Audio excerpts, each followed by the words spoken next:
Of international law. Subjects of international law का actually topic क्या है कि इंटरनेशनल लॉ किस किस के ऊपर अप्लाई होगा। अब बोला जाता है कि हम किसके ऊपर अप्लाई करेंगे, उसका एक टेस्ट होता है, test of legal personality, international legal personality. मतलब जो ऐसे पर्सन या एंटिटीज जिनके अंदर international personality, international legal personality होती है, उन्हीं के ऊपर अप्लाई होता है अपना सब्जेक्ट ऑफ इंटरनेशनल लॉ। ठीक है, अब सवाल ये उठता है कि भैया क्या सिर्फ स्टेट्स हैं सब्जेक्ट, या इंडिविजुअल्स भी हैं, या इंटरनेशनल ऑर्गेनाइजेशन भी हैं।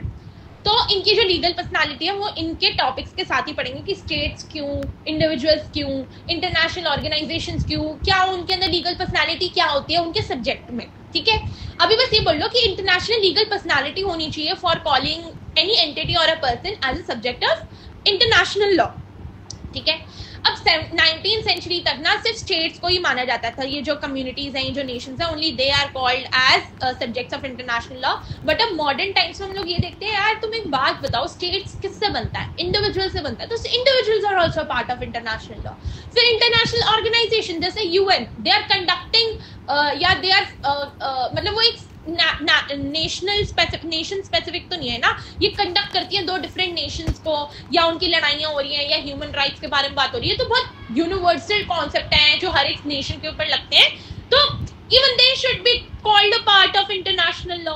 या बाकी ऑर्गेनाइजेशंस जैसे एमएनसीज होंगी, वो तो डिफरेंट कंट्रीज में काम करती हैं, या नॉन स्टेट एंटिटीज हो गई जैसे कॉलोनीज हो गई, या हम लोग बोलते हैं कि एक स्टेट्स होते हैं, मतलब जैसे अफगानिस्तान था ना, कि अफगानिस्तान नेशन था बट उसको यूएसए रेगुलेट करता था, तो वो अभी आगे पढ़ेंगे ना समझ में आएगा, मेरे को नहीं समझ में आ रहा है क्या, प्रोटेक्टेड स्टेट्स कुछ ऐसे होता है। तो हम लोग ये बोल रहे हैं कि उनके अंदर भी मतलब लीगल पर्सनालिटी कहीं हद तक प्रेजेंट होती है, तो they are also part of international law and subject of international law.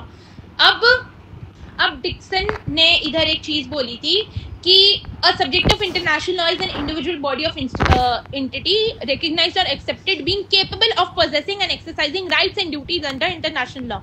अरे अब ये जो इसने बोली है ना, as being capable of possessing and exercising rights and duties of international law, अगर तुम लोग ये देखोगे ना तो एक्चुअली यही चीज होती है जो लीगल पर्सनालिटी को डिफाइन करती है। कि लीगल पर्सनालिटी क्या है, कि अगर आप एक लॉ के अंडर हो तो उसके अंदर आपके पास राइट्स होने चाहिए, ड्यूटीज होनी चाहिए, आपकी की कोई कैपेसिटी होती है ना, of possessing and exercising rights and duties.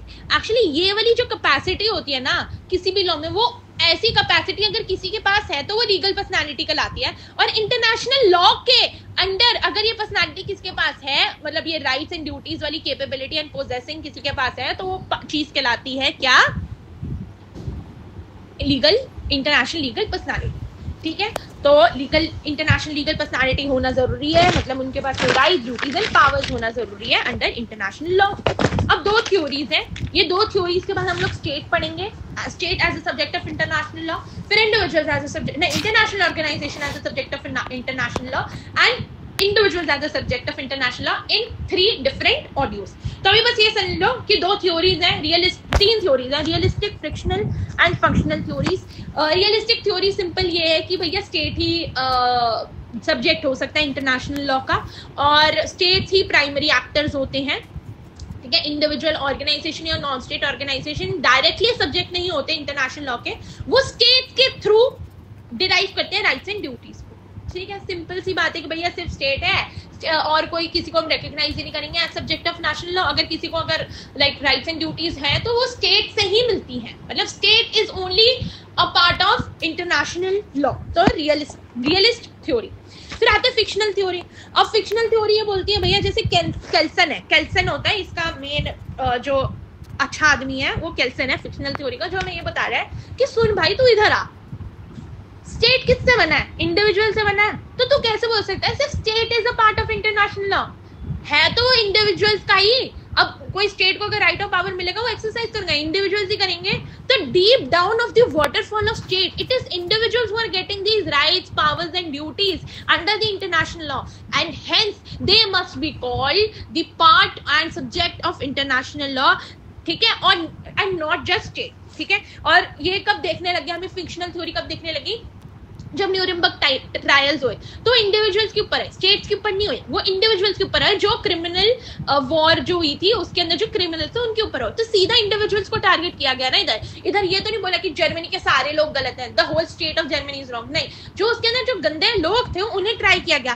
तो वो चीज होती है कि जो क्रिमिनल्स जैसे इंडिविजुअल्स थे रिस्पॉन्सिबल, वैसे ही स्टेट में दरवाजा बंद कर जाइए, तो वैसे ही स्टेट्स अदर देन स्टेट्स हम लोग इंडिविजुअल्स को मानते। तो चीफ कंपोनेंट जो स्टेट का होता है वो इंडिविजुअल्स होते हैं और they are part of international, they are subject of international law.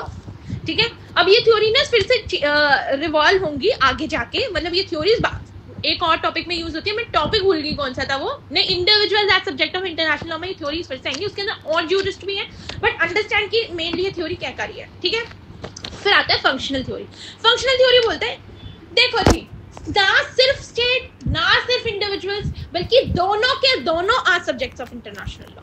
ठीक है, in addition to international organisations like UN and other certain non state entities, ठीक है, they are also subject of international law. मतलब practically देखो ना, यहाँ state भी है, इंडिविजुअल भी है, इंटरनेशनल ऑर्गेनाइजेशन भी है, नॉन स्टेट एंटिटीज भी है। Non state entities like colonies और जो भी वो वाले प्रोटेक्टेड स्टेट्स होते हैं वो वाले, या एमएनसीज हो गई।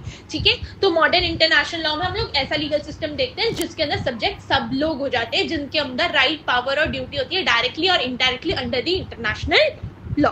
तो रियलिस्ट, फिक्शनल के अंदर Kelsen and then the mixed, that is the functional theory. बस